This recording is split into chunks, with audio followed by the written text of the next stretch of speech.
Jasmine, are you able to go to the next slide?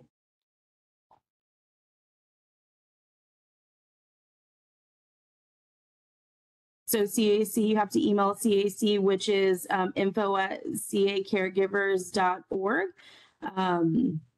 And then also participants for today will not have the ability to speak, but if you want to submit any questions that you have in the Q&A section toolbar, which is located with the three dots, most likely at the bottom of your screen. There should be three dots. If you click on it, it should give you access to the Q&A.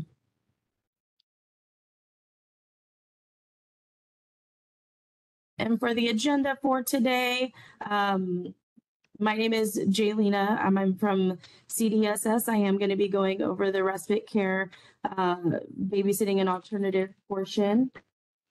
My apologies. And I will introduce some of our panelists. I do have my coworker, Jasmine. She's with CDSS. My other coworker is Salima Ali. She is also with CDSS. Our partners for this webinar, Jennifer Rexroad from the California Alliance of Caregivers. And then we have Maggie also available with us today, who is also a foster parent, and she is going to be sharing her experience with respite care. I don't think my other coworker is on just yet, but my other coworker, Tremaine Palmer, he is going to be going over the flexible family supports funding. And then at the end, we'll tackle the questions and answers. All right. Before we get into respite care, babysitting and alternative care, we kind of want to just lay the foundation for everyone, which is the reasonable and prudent parent standard, which hopefully everybody is familiar with. If not, we're going to touch on it a little bit today. We're not going to go into specifics with this because that is covered in another webinar. And if you are interested in this topic, if you want to let us know in the post-webinar survey, we can definitely add that to the calendar. But this standard is used by caregivers or licensees, and it's characterized by careful and sensible parental decisions that maintain the foster child's health and safety and best interest. And this is found in the Welfare and Institution Code, aka the WIC code, section 362.04 and 362.05. Some of the goals for the reasonable and prudent parent standard is one is to provide the youth with a normal life experience in and out of the home. Empower the out-of-home caregiver to encourage youth and engage in curricular activities that promote child well-being. Allow for reasonable parenting decisions to be made by the out-of-home caregiver without waiting to obtain social worker or juvenile court approval. Remove barriers to recruitment and retention of high-quality foster caregivers. Reduce the need for social workers to either give permission to obtain juvenile court approval or reasonable caregiving activities, and respect the rights of the youth in out-of-home care.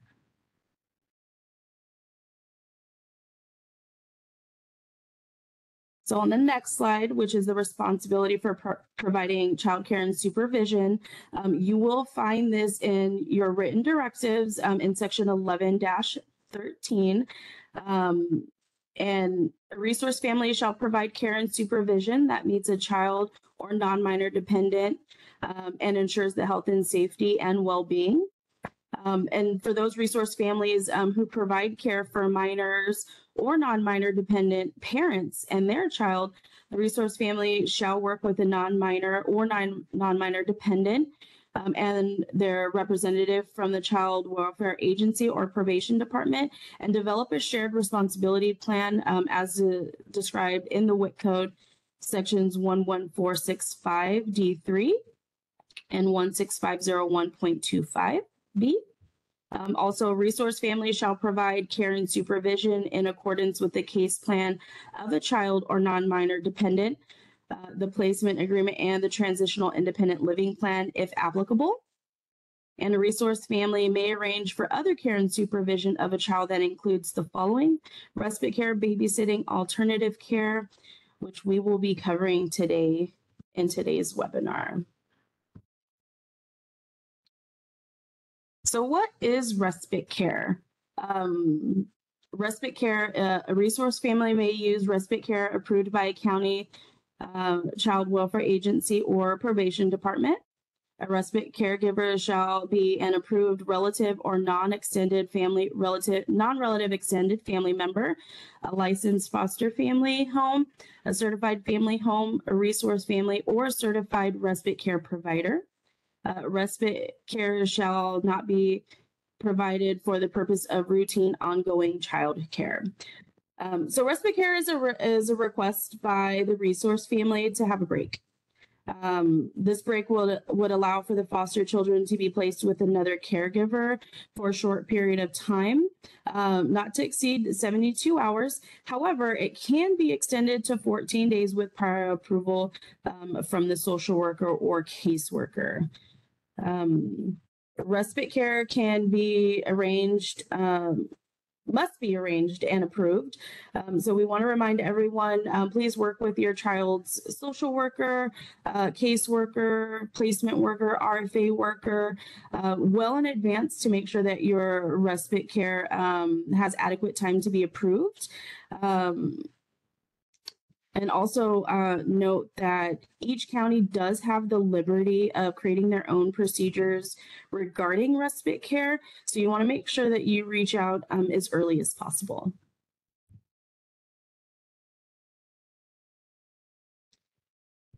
So when to use respite care?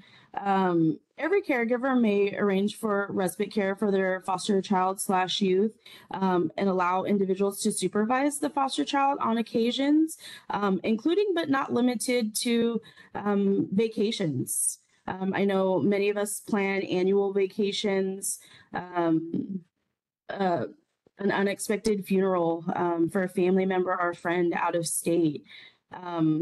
If you need to have surgery, or even if you just need self-care. I know a lot of us nowadays we do girls trips with our girlfriends, which is always needed.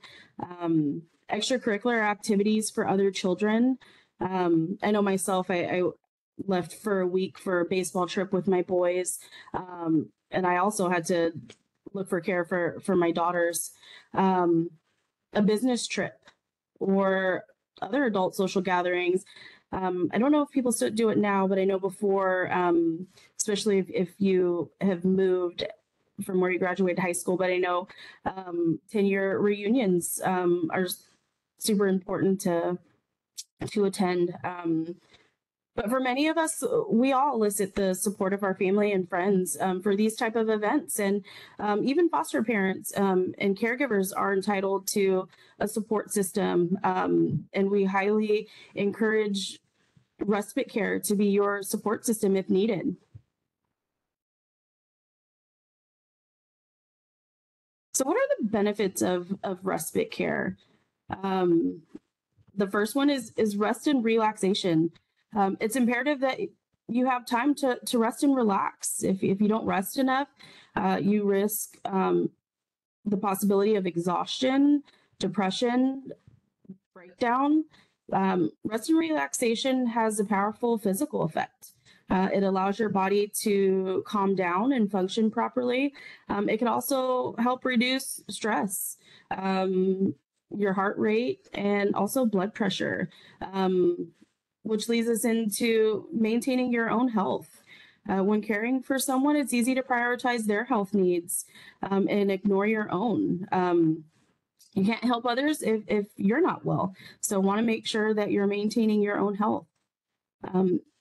Engaging with others.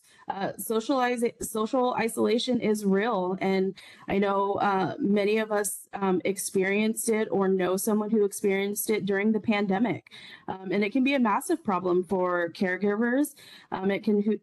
hugely impact their physical, mental, and emotional well-being. So want to make sure, you know, socializing with your friends, your neighbors, or even other foster parents. I know there's a lot of communities on different social media platforms where a lot of foster parents encourage one another. They help each other with different situations, different resources. So just making sure that you're engaging with other people.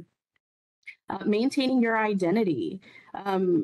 It's important to know that you are also important, and that you maintain your sense of self, and to remember what brings you joy in life.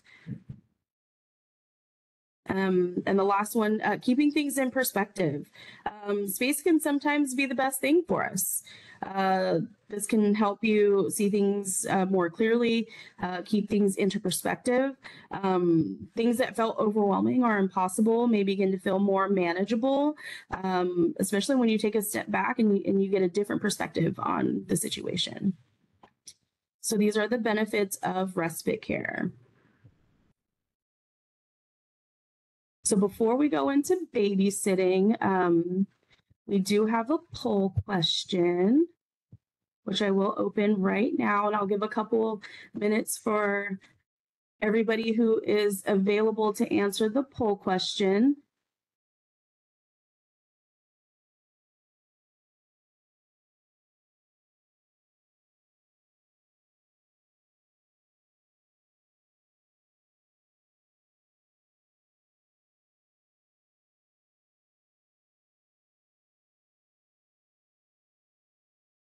And for those of you who are not on the computer, I will go ahead and read the poll question, but it's just what different types of things can you use respite care for? So A, vacation, B, funeral, C, surgery, D, self-care, or E, all of the above. I want to thank everybody for participating.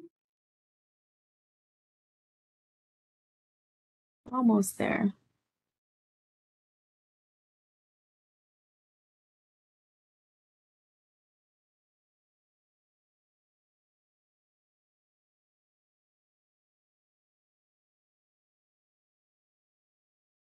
A couple people still answering it, so just a couple more minutes.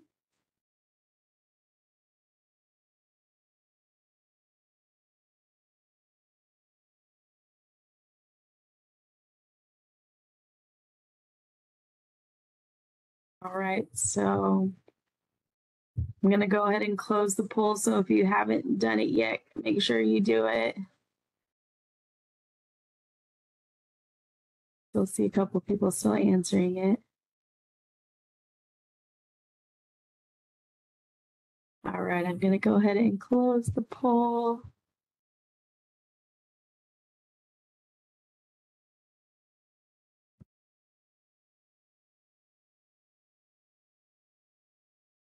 So hopefully you guys can see the poll, but the answer was E, all of the above. So thank you everyone for participating. Appreciate that. And so now we're going to go into babysitting, which I know we've all used a babysitter before. But babysitting, if a resource family anticipates being absent from the home for less than 24 consecutive hours on an occasional basis, the resource family is permitted to arrange for an occasional short-term babysitter to provide care and supervision to a child in the resource family's home. The resource family shall use the reasonable and prudent parent standard when selecting a babysitter. The caregiver shall attempt to provide the babysitter with the following information before leaving the child for purposes of short-term care. So information about the child's emotional, behavioral, medical, or physical conditions, if any. It is necessary to provide care for the child during the time that the foster child is being supervised by the babysitter. Any medication that should be administered to the foster child during the time the child is being supervised by the babysitter, and emergency contact information that is valid during the time the foster child is being supervised by the babysitter. Babysitters selected by the caregiver to provide occasional short-term care for foster youth under the provisions of the selection shall be exempt from any department regulation requiring health screening or CPR certification training. This does not mean, however, that any babysitter will be able to provide appropriate care for every child in foster care. So as with your own children, the special needs of a child in foster care may require the babysitter have special skills or training.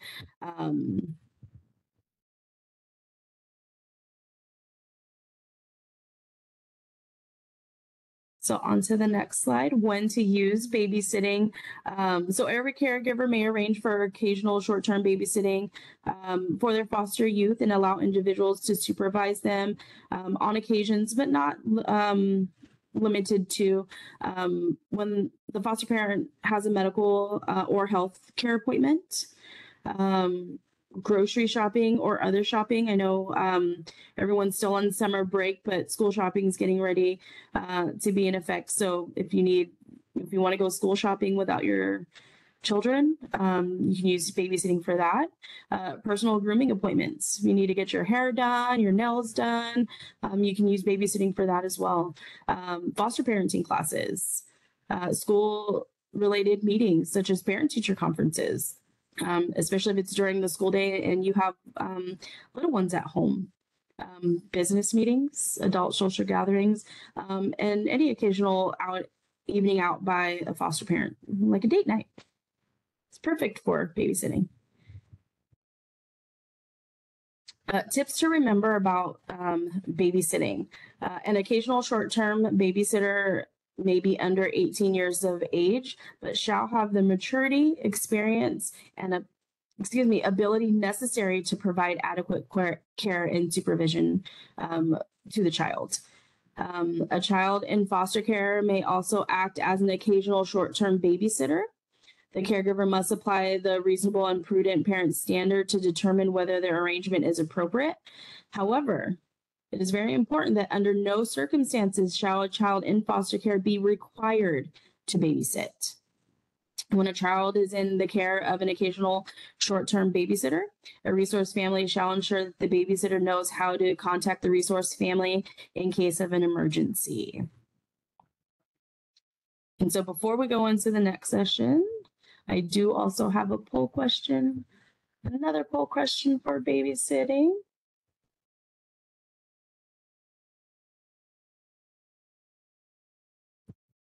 So I'll give you a couple minutes to answer this poll question. And for those of you who are not on the computer with us today, the question is, how long can you have a babysitter? 0 to 24 hours, up to 48 hours, an entire weekend, or up to 14 days.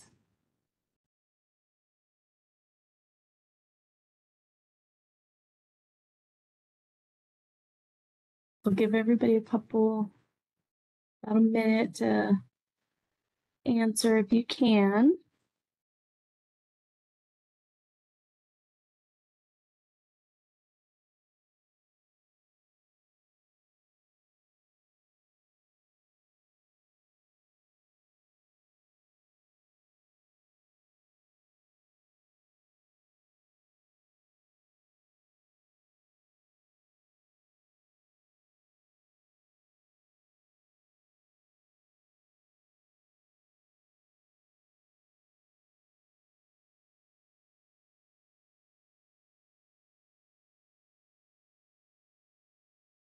Give you guys about 10 more seconds.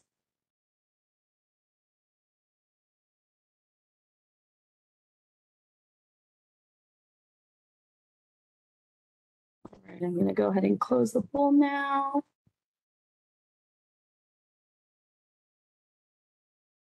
All right, so the correct answer was A, 0 to 24 hours.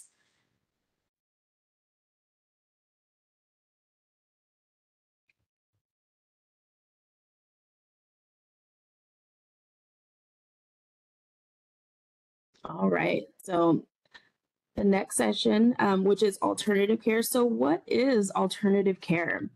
When a resource family anticipates being absent from the home for longer than 24 hours, up to 72 consecutive hours on an occasional basis. Care and supervision is provided in or out of the resource family's home.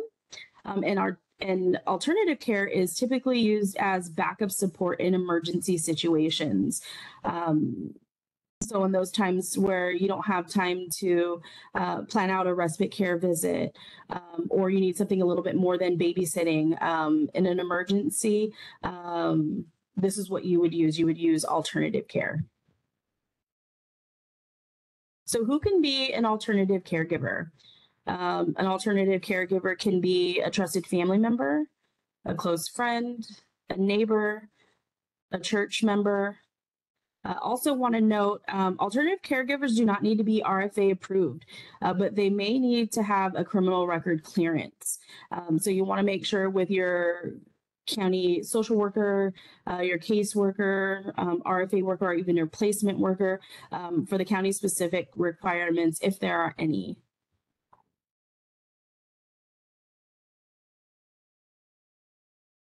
So the requirements to being an alternative caregiver is you must be 18 years or older, have the willingness and ability to comply with all applicable laws and regulations, have the willingness and ability to provide care and supervision to a child, taking into consideration the age, maturity, behavioral tendencies, mental and physical health, medications, abilities and limitations, developmental level, and any court orders for the child.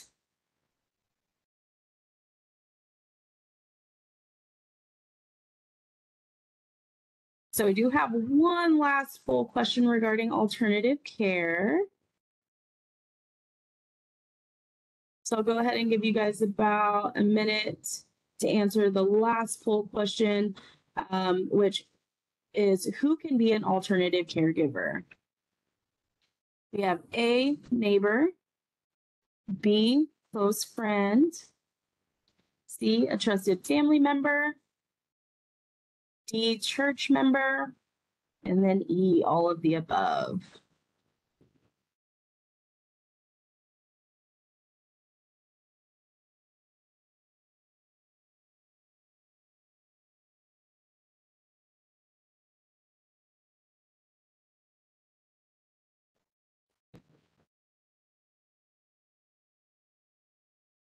Perfect. Give everybody about 5 more seconds. See just a couple people still answering.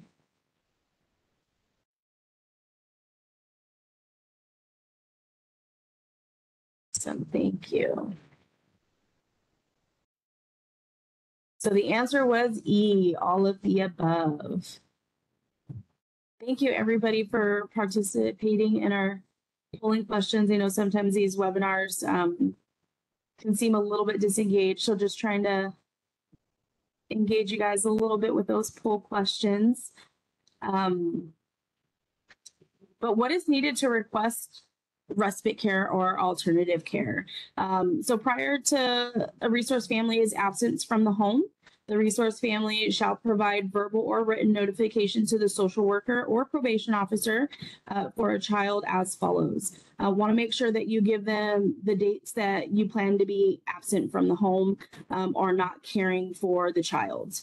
The name, telephone number, and address, if applicable, for the alternative caregiver. An emergency telephone number on where the resource family can be contacted during their absence. A resource family shall obtain prior approval from the social worker or probation officer for a child for any absence that exceeds 72 consecutive hours. And also just want to note for alternative care, You don't necessarily need to get approval for alternative care, but you do need to notify them with the information that I just listed.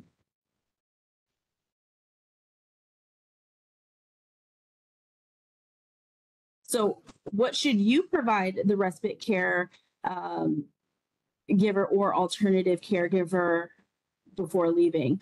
So before entrusting a child to an alternative caregiver or respite caregiver, a resource family shall provide the alternative caregiver and respite caregiver with the following: information about the emotional, behavioral, medical, or physical conditions of the child, if there are any medications in which the caregiver must assist the child or either with self-administration, and also the directions, the name and telephone number of the social worker or probation officer for the child, and the resource family's 24-hour emergency contact information.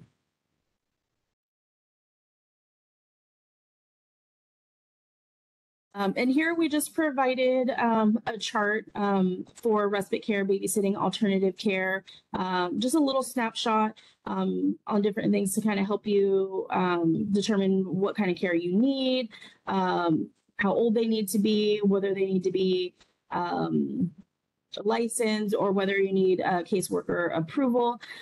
So for babysitting, which is in or out of the resource family's home, up to 24 hours, the individual does not need to be 18, but just remember the RPPS still does apply. They don't need to be licensed or RFA approved. And you do not need a caseworker approval. However, still recommend that even though you don't need their approval, that you still notify them. For alternative care, which is also in or out of the home, 24 to 48 hours. Yes, they do need to be 18 and over. They are not required to be RFA approved. However, some counties may require a criminal record clearance. So just make sure that when you're notifying them that you're asking them about that as well. And caseworker approval for alternative care, like I mentioned before, you do not need approval, but you do need to notify them. For respite care, in and out of in or out of the home of the caregiver, up to 14 days. Yes, the individual does need to be over 18. They do need to be RFA approved or licensed, and you do need the caseworker approval for respite care. Any care that's going to be more than 72 hours requires approval.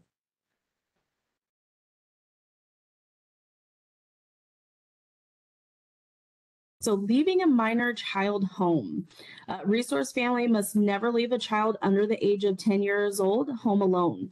If a child is at least 10 years of age and the resource family anticipates being absent from the home on an occasional basis, the resource family may leave the child home alone without adult supervision. The resource family shall use the RPPS to determine if the child is capable of being home alone for a limited amount of time. Resource family must never leave a child under the age of 18 alone and unsupervised overnight. If a resource family is going to be away overnight, they must get a babysitter or alternative caregiver for the child. For additional information, please read the RFA written directives, section 11-13, and the FFA ILS section 88487.13. Leaving a non-minor dependent home alone. A non-minor dependent is a foster youth that is at least 18 years of age. A resource family may leave a non-minor dependent at home alone for up to 3 days or 72 hours. The resource family must use the RPPS to determine if the youth is capable of being home alone. It is the resource family's responsibility to make sure the non-minor dependent is safe while they are away from the home. A resource family must ensure the non-minor dependent knows their emergency procedures, where their emergency telephone numbers are, and how to contact the resource family while they are away. If a resource family intends to leave the non-minor dependent home alone for more than 3 days, the resource family shall obtain prior approval from the youth social worker. If the non-minor dependent is a parenting foster youth, it is the resource family's responsibility to ensure the non-minor dependent takes care of their child while the resource family is away. For more information on this, also read the RFA written directives, section 11-13, and the FFA ILS, section 8848.13. So at this time, I am going to introduce our partner, Jennifer Rexroad from the California Alliance of Caregivers, and she is going to give you the caregiver perspective. Thank you, Jennifer. So we're really excited to have this information out there for resource parents who need to attend to either personal health needs or the needs of other family members. And it's obviously up to resource parents to decide which types of care work best for their youth and their family. As Jaylena mentioned, respite care looks different in the counties. Some counties have respite programs set up with funding for respite providers, and some are setting up programs. So we encourage you all to ask your counties about what is offered.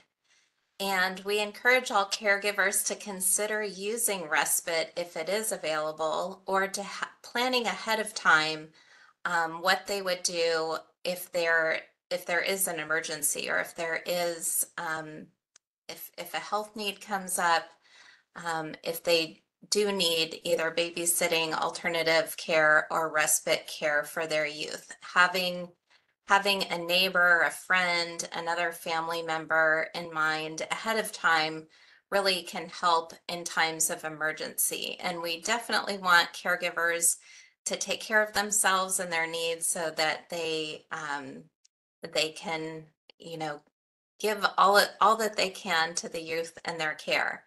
And so we're really excited today to hear from a caregiver in Santa Clara County. Santa Clara County has had a respite program for a number of years, and we're really excited to hear about it from one of their caregivers. And so I will introduce you to Maggie. Hello. Do you want me to give like a... Yeah. Okay. So my name is Maggie, and I've been a resource parent for a little over 10 years. I've had placement from kids newborn to 10 years old. I also have a biological daughter and an adopted son. She's 11 and he is 8. And yeah, we love respite.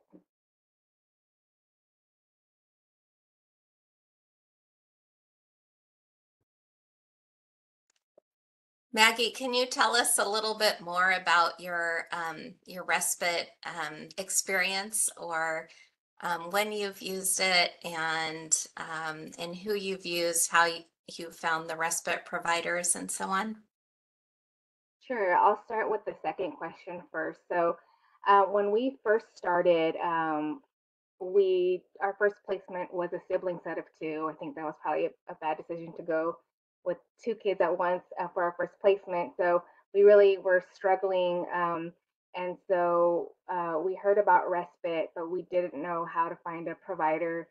So the first thing that I did was I actually reached out to all the people that were in our pre-licensing training. We call it Pride training in Santa Clara County. I reached out to all of them and said, can you guys provide respite? And that didn't really work out. And then our county has a list of providers. So it was really difficult, but I just basically was cold calling strangers. Um, but eventually I found one who only did respite, and she was pretty far away from us, about like 45-minute drive. But all she did was respite, and she had a lot of availability, and she has been doing respite for a very long time. So she knows, how to deal with um, behaviors, and she knows the needs of foster kids. So even though it was a longer drive, it was totally worth it.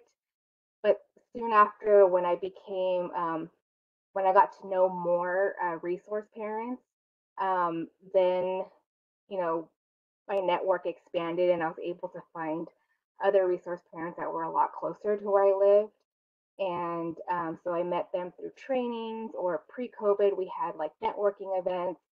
But it was really nice to have like other resource parents as not only a support system, but that could provide respite. And what we would do is we would often exchange, like, you watch my kid one day, I'll watch your kid another day. So that was really helpful.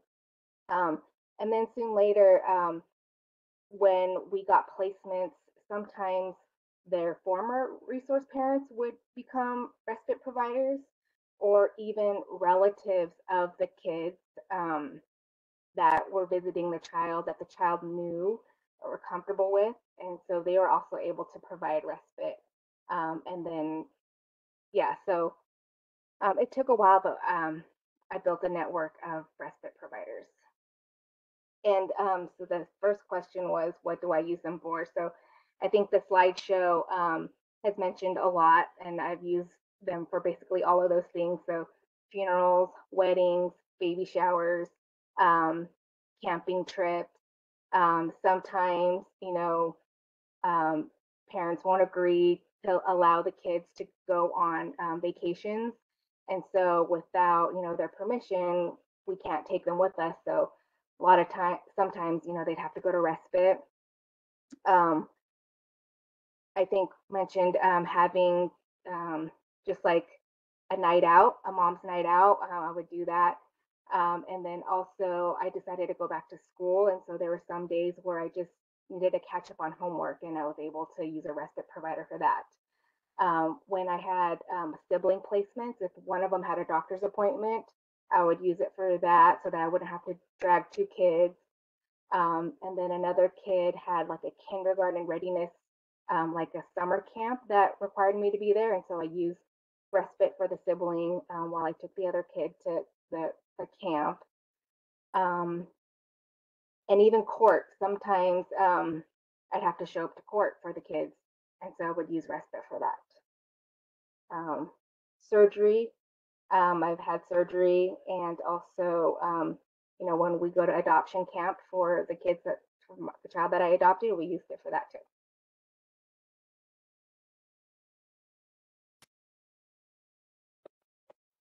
Thank you, Maggie. And I think participants can add questions in the chat if they have any questions for Maggie.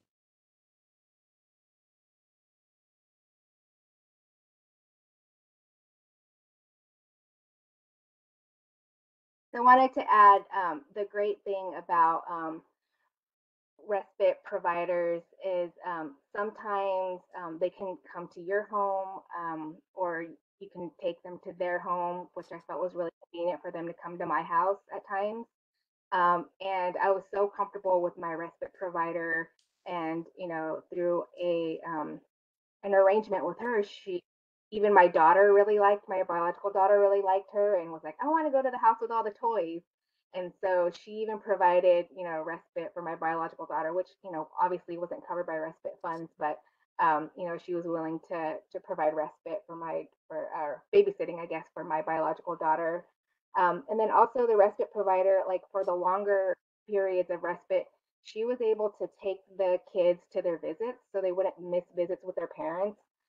They facilitated visits with their CASA, with social worker visits, and even other providers like therapy or wrap services. Since they're familiar with the system, they're totally comfortable with facilitating those services during respite. Maggie, one of the participants asked if the county provided you with a list of respite providers. Yeah, so our county kind of contracts out with a nonprofit who ran the respite program, and they also provided, I forgot their title, but they were like a support or advocate for resource parents. Like whenever we needed help, they would, provide support to us. And so they're the ones who had the list, and they tried to keep it as updated as possible. And it was basically just resource parents that agreed to provide respite.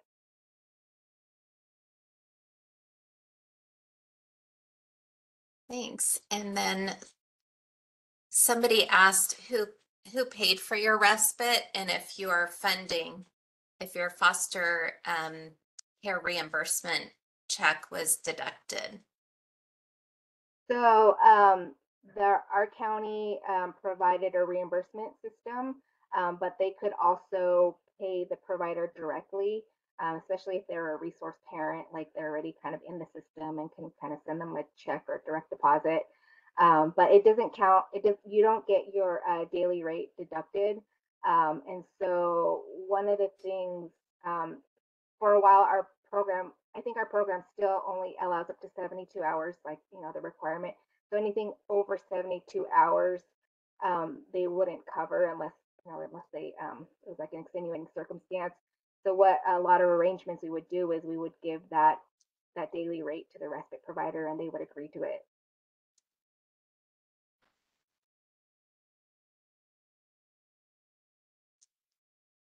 Thank you. I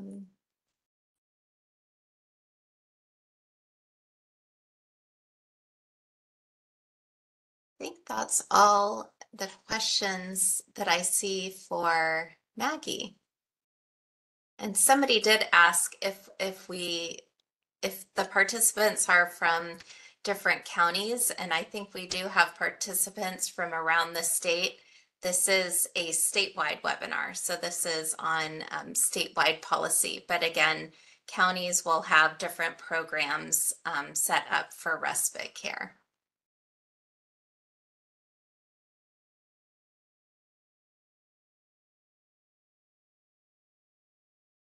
So I see in the question in the chat about what do you do if there's no respite providers?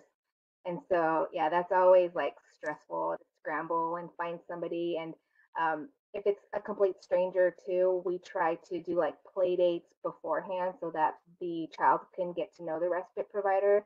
But really, it's about like building a network of other resource parents and you kind of just have to have them in your back pocket to like have a list to like a short list to call from. Our county did allow for a while we had like this private drop-in babysitter. I think it's called Kids Park that they allowed us to use. I don't know if they still allow to do that, but that might be an option too. Check with your county.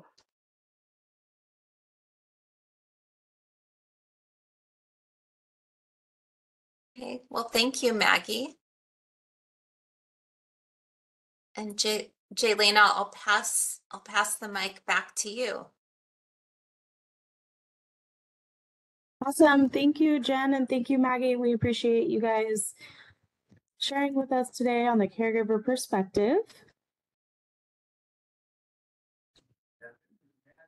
And so next, we do have flexible family supports in home-based foster care funding.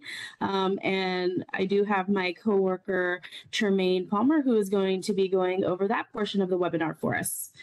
Thank you, Tremaine. Thank you, Jaylena. And how you doing, Jen? Nice to see you. Hello, everyone. My name is Tremaine Palmer with the Foster Caregiver Policy and Support Unit. And today I am going to talk about a new funding, the Flexible Family Supports and Home-Based Foster Care Funding. It is a new opportunity for counties and tribes to partake into this new funding stream, which main purpose is to increase home-based family care and provide additional resources to foster children and their foster caregivers. We want to make sure we keep families together and help maintain those lifelong connections. And even though this Assembly Bill 179, it did come out and it does have the requirements for this funding, respite care is one of those. However, there are some other things in this flexible family supports that can help counties as well. So the first one is respite care. There is $50 million in funding, just to let you know, and counties have access to this funding to provide things like respite care, cost to facilitate a foster child's participation in any youth enrichment activities that are not covered by the caregiver specific rate, or anything that will also stabilize the placement or enhance the child's well-being. Jaylena, you can go ahead and go to the next slide. So as far as extracurricular and enrichment activities, those would include any kind of lessons in sports or music, dance, any summer camp activities. This does include travel and equipment as well. It also includes any sport team activity, any trips, any excursions, any community activities, or any other age appropriate activities. So therefore, for any activities pretty much that a child would want to participate in, if it falls within any of these categories or anything that's age appropriate for that child to have them do a hobby, you can access this funding for that. So not only is it for respite care, which is the number one main goal of this topic today is respite care, but you can also use it for extracurricular and enrichment activities as well. Go ahead and go to the next slide, Jaylena. And this funding is also used to help support familial connections that a child may have with their community or with their tribe. It's very important for them to maintain these connections so they can stay rooted to their community. And they also help to place a child in a home-based setting. So for example, this includes any transportation to any family members for a visit, or any family member to visit the child and participate in certain activities together. So you can use it for transportation needs as well. Anything to help bring children together with their family members, this funding can be used for transportation cost. And go ahead and go to the next slide, Jaylena. This funding can also be used for concrete costs with facilitating a placement. So if there's anything in the corrective action plan that needs to be addressed, any home and environment issues, any like moving costs, or maybe the caregiver may need a larger facility, or not facility, a larger home to accommodate a sibling set, this funding could be used to help accommodate that caregiver to provide a home-based setting for a child. Any furniture that the child may need, beds, dressers. This is what this funding is for. So any concrete costs to help a child stabilize a placement at home to get what they need, this funding can be used for that. And next slide, Jelena. And for any other activities or direct supports and services, and that's the key word, we want to give this funding directly to the caregivers and directly to the children. So if there's any other activities that you feel would help further the provisions in this bill to provide additional supports and services to a child, if it's not listed in numbers 1 through 4, you will need to send an email to ffsfunding@dss.ca.gov to request permission to use the funds for said activity. So please refer to ACL 2302. In that ACL, it will describe what I just went over, what the funding is used for, and there's also an attachment for counties to opt in to use this funding. So counties, go to this ACL, look at the attachment. You just need to put in the county name, contact information, and the director or the chief of the tribe would need to sign that form. Within that form, there are 3 questions that need to be answered. Send that in on a separate attachment, answering those 3 questions, and then you have opted in to use this funding. The deadline to access this funding is July 1, 2024. So until then, you have that time to opt into this program by completing that letter of intent, attachment 1, answer those 3 questions, contact information signed by the director or the chief of the tribe, and then you can access this funding to provide respite care and all those other activities that I previously stated as well. And that's flexible family supports and home-based foster care funding. Please opt in because the funds are there, they're ready for you to use, and you can start using them now and claim them retroactively to the previous fiscal year. So please, any questions, email ffsfunding@dss.ca.gov. I'm the one fielding that inbox, so they will come to me and I'll make sure I get right back to you.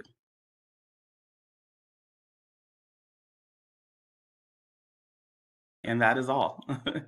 Awesome. Thank you, Tremaine. I appreciate you taking the time to come out and share that with us. We really appreciate it. You are so welcome. Thanks for having me. Absolutely. And so next, we are going to go into the question and answers, and I'm going to hand this over to my coworker, Salima.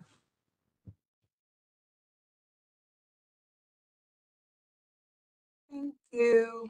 Let's see who we have here. Do have a few questions. Can everyone hear me?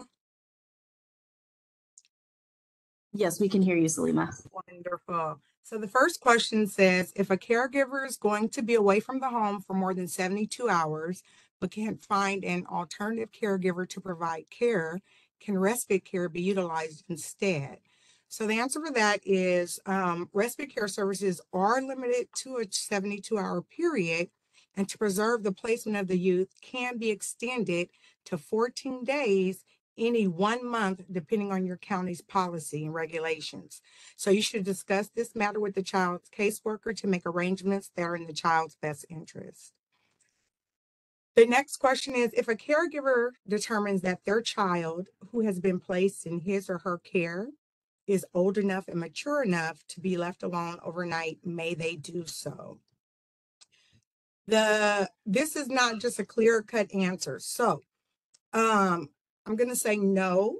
It may seem to be normal to leave older children alone overnight, but regulations do not allow a child in foster care to be left unsupervised overnight, regardless of their age or level of maturity. This restriction is not subject to the reasonable and prudent parent standard. This is a legal requirement. The caregiver does not have the discretion to do so otherwise.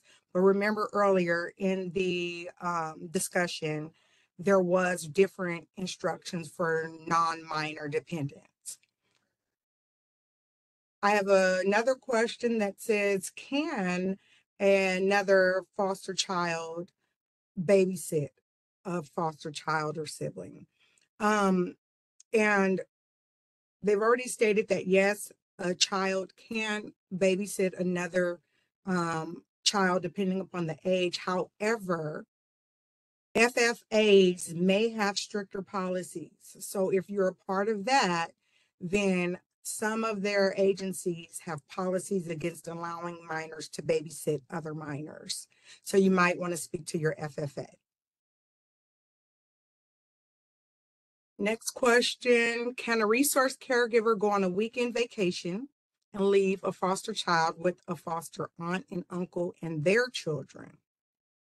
If a caregiver anticipates being absent from the home for longer than 24 hours, such as to go on a getaway weekend, the caregiver may arrange for either an alternative caregiver who provides care and supervision of the foster child in the caregiver's home on an occasional basis under the conditions specified in regulations, or a licensed, approved, or certified caregiver who provides care and supervision of the foster child in the respite caregiver's home as temporary respite of parental duties. In each case, the caregiver is required to speak to the child's caseworker about the absence and choice of care. Tremaine, I have a question for you. It says, who do they speak to regarding funding and getting respite care in their county if it's not approved already? If the county does not have a respite program, then the county would need to start one. And this funding is there for them to start one. And I would suggest for them to reach out to one of their adjoining counties that do have a respite care program and start one. Thank you for that. So you guys reach out to your social workers, reach out to your counties, your resource family workers, and see what it is that you guys can do if it's not already in your county to get into your county, because the funding is there. And I do see a couple other questions. You mind if I answer those real quick, Salima? Yes, please, sir. Perfect. A question was if this funding can be available for children placed in an FFA by an FFA. The answer is if the child is a dependent of the court, they are able to access these funds. Again, it's for foster children in foster care and foster caregivers. So if the child is a dependent of the court, they will be able to access these funds. There is no cap on the funding as far as what you use it for. However, each county has already been allocated a specific amount. So if you contact me at ffsfunding@dss.ca.gov, I'll be happy to provide that information to you. And it's also a reimbursement as well. So once the county does spend the funds, they are able to be reimbursed for these funds. And I believe that's all the questions I can see thus far. So I'll jump in if I do see any more. Thank you. You're welcome. Okay. I have one where, okay, someone wants to know, will we be given certificates automatically? No. You will need to email CAC for certificates of attendance if you are attending for your hours. And that's at info@caregivers.org. Next question. What should be the first option for caregivers to seek if they need assistance with caring for their foster child or children? So once again, it depends on the length of time the caregiver will need assistance. If care is needed for 24 hours or less, babysitting would be a great option. For 24 to 72 hours, it'll most likely be up to 14 days with social worker approval. And respite care would be a great option. And then alternative care is great in emergency situations, and you can't find a respite care provider, but only up to 72 hours. And like our panelist spoke earlier, that she had to get real creative when she couldn't find respite care and found other resource families, and they kind of like bartered time with each other. So that's another option. Next question. What happens if I need to leave in an emergency and I can't get a hold of the social worker? It is important to also have the social worker, caseworker, or RFA worker's supervisor's contact information, as well as an emergency contact, which is sometimes the duty worker, okay? So even though the most important thing is the health and safety of the youth, making sure you cover yourself is as equally important in this situation, and notifying the child welfare agency is imperative. This is also a great opportunity to plan for an emergency. So it's best to be proactive than reactive, guys. Next question. How do you get alternative caregiver approved, and how do you let people know you are available for that?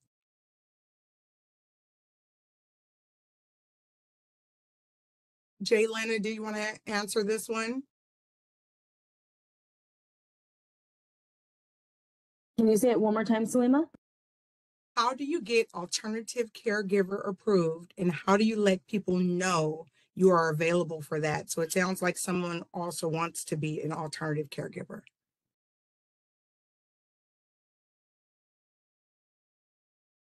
Oh, yes. You don't need to be RFA approved to be an alternative caregiver. I will send out the PowerPoint to everybody who attends, but you don't need to be RFA approved. It just for the alternative caregiver, it can't be more than 72 hours. So it can be in the resource family's home, or it can be in the alternative caregiver's home. And you just need to notify the social worker or caseworker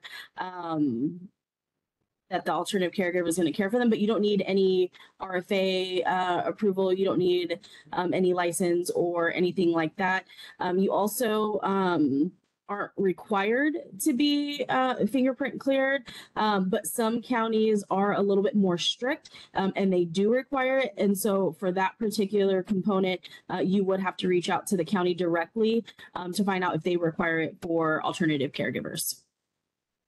Thank you. The next question too, Jaylena, they want to know how many times a year can they use respite?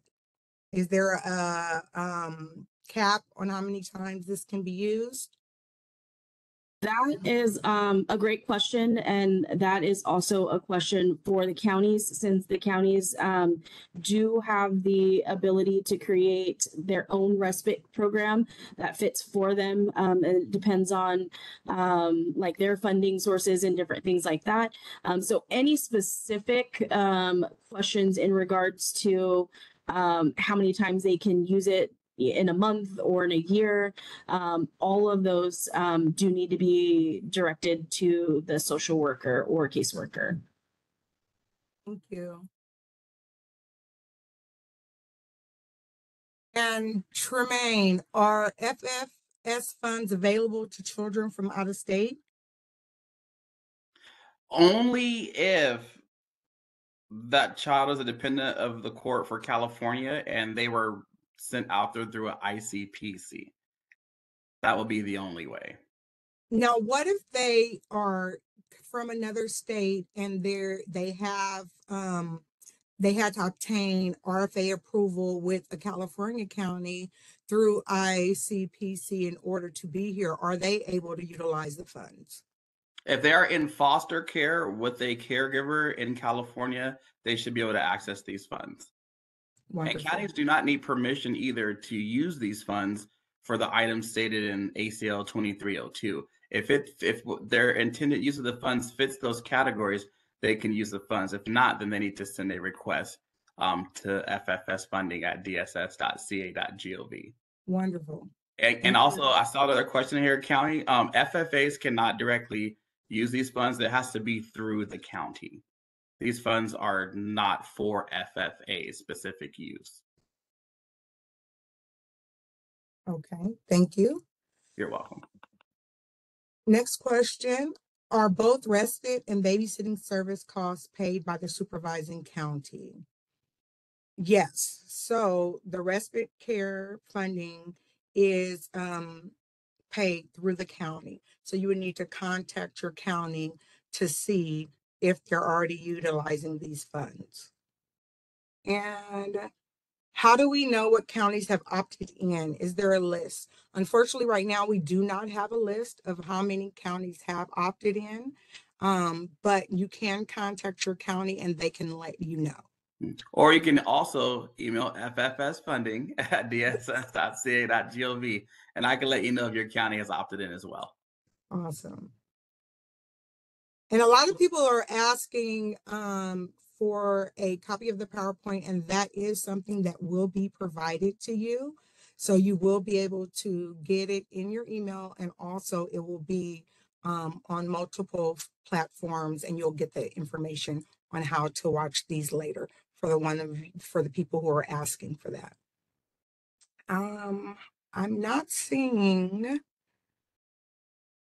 any more questions. Go ahead. Just to let you guys know about, has each county been allocated a specific amount? And the answer is yes. Each county has been allocated a specific amount.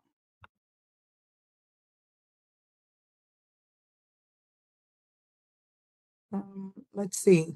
If the child has already been adopted, can those funds help with the child's extra activities? Unfortunately, no.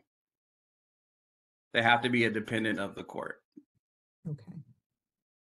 And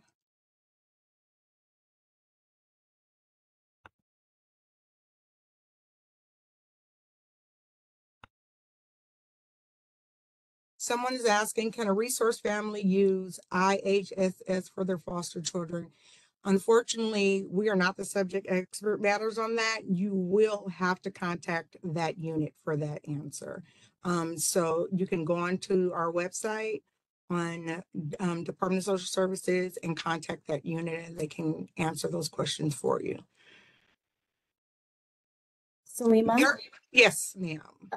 For the question, if the child has already been adopted, can those funds help with the child's extracurricular activities? I know the answer was no, because you have to be a dependent of the court. But in the resources, I will give out a resource for a kinship navigator, which you can use that kinship navigator for adopted children. So I just wanted to that there is resources out there, just not this particular funding.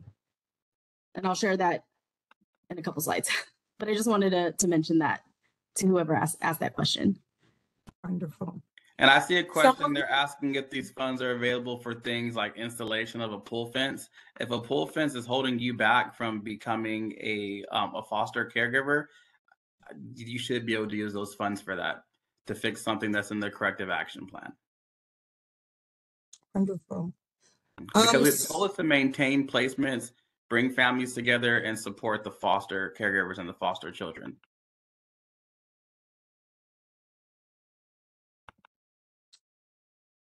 The next question is, what is the maximum amount of time a minor can spend alone in the home?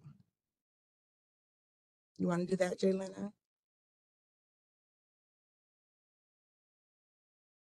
Yeah, there is, as far as regulations or statutory laws, we don't have anything on our end, but you definitely want to talk to the social worker and the county worker about that, and then also to making sure that you are using the RPPS when making these decisions. And someone is asking again for the email to obtain the certificate for the training. Once again, that is info@cacaregivers.org. That's who you will email in order to obtain a certificate. I'm not seeing any other questions at this time, so I will turn it back over to you, Jalen. Thank you. I do see someone is saying they didn't hear if reimbursement for babysitting is paid.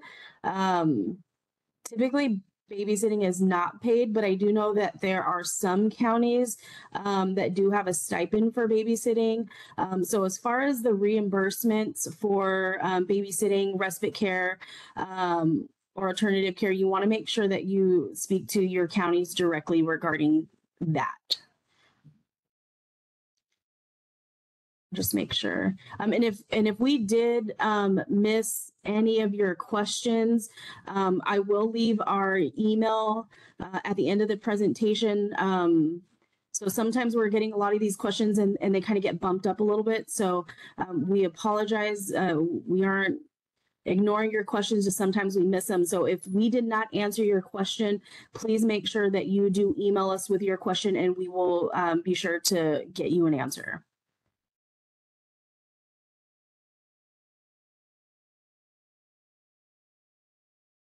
So for the webinar resource materials, everybody who attended or even registered will get a copy of this PowerPoint, and it will be in a PDF version.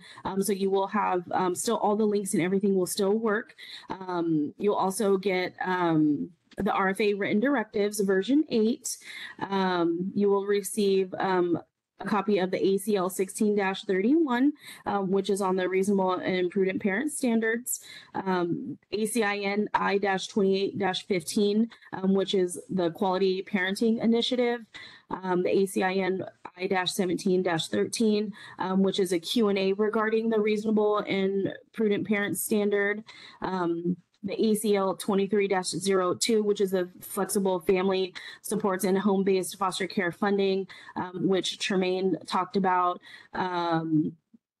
caregiver FAQs, reasonable and prudent parent standard website, and then also a link to our caregiver website. And just some other resources which is available to you. You have the Foster Youth Ombudsman's Office with a link to their webpage. Legal resources for foster youth and their families if you are in need of that. Free online therapy for current and former foster youth of all ages. The Family Urgent Response System, aka the FERS, and then also when I had mentioned the California Kinship Navigator, which is a virtual support tool. It is for current and former foster youth, also adopted youth, or even youth who are in the guardian bracket, that is available to you. It's a great tool, a lot of resources for a lot of different needs. So any needs that you need, if you're not sure, go ahead and use that tool.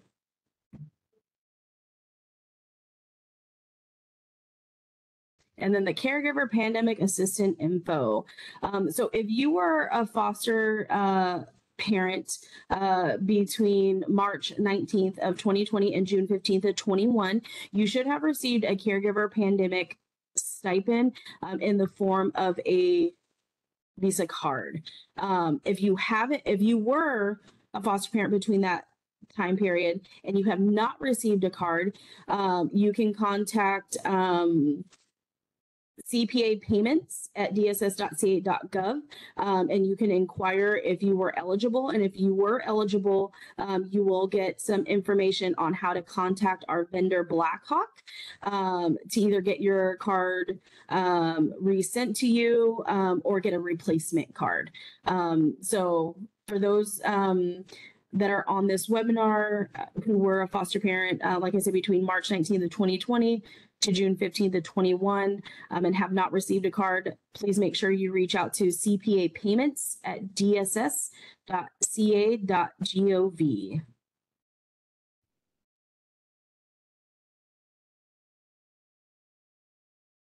And this is our caregiver support webinar series contact information. So like I mentioned, anybody who had a question that did not get their question answered, or if you have a question at the end of this webinar, please email us at caregiverwebinar@dss.ca.gov, or you can email us at caregiversforyouth@dss.ca.gov, and we will make sure that we get this those answers to you. You can also visit our website, the Caregiver Support Webinar website, and that will be linked in the PowerPoint for you as well.